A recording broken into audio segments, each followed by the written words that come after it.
श्री बालकृष्ण भगवान की जय, श्री राधे कृष्ण भगवान की जय।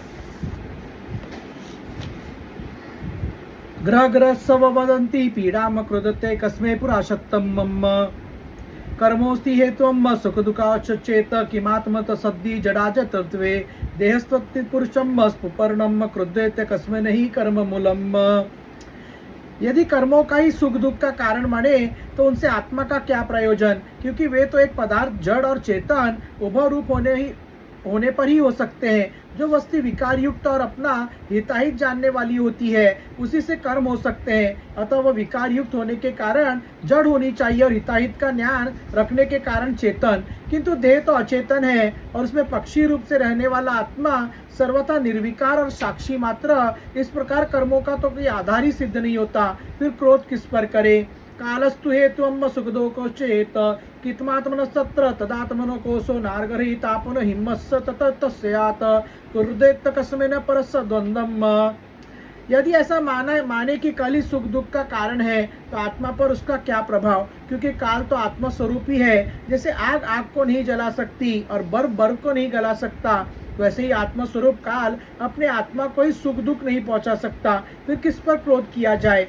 आत्मा शीत उष्ण सुख दुख और द्वंद्वों से सर्वथा अतीत है। न कनेचित कवापि कथचन्नाशय द्वंद्वोपरागम परतम परस्य तथा हम संस्कृति रूपेणम देवम प्रबुदो न बिभेति भूतेम सन।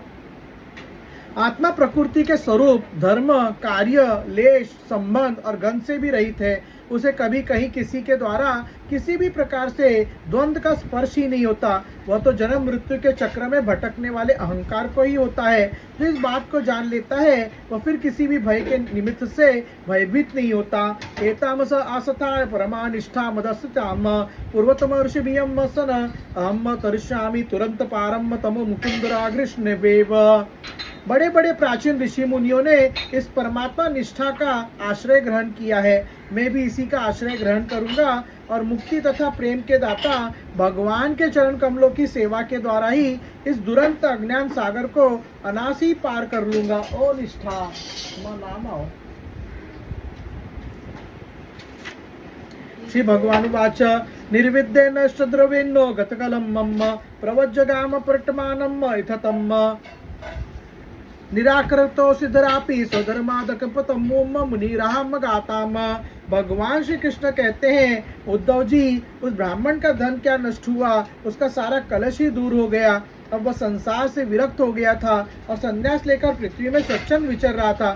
यद्यपि दुष्टों ने उसे बहुत सताया, फिर भी वह अपने धर्म में अटल रहा, तनिक भी विचलित न हुआ। उस समय वह मौनी अवधूत मन ही मन इस प्रकार का गीत गाया करता था। सुख दुःख प्रदो नानम पुरुष शता बिभिरम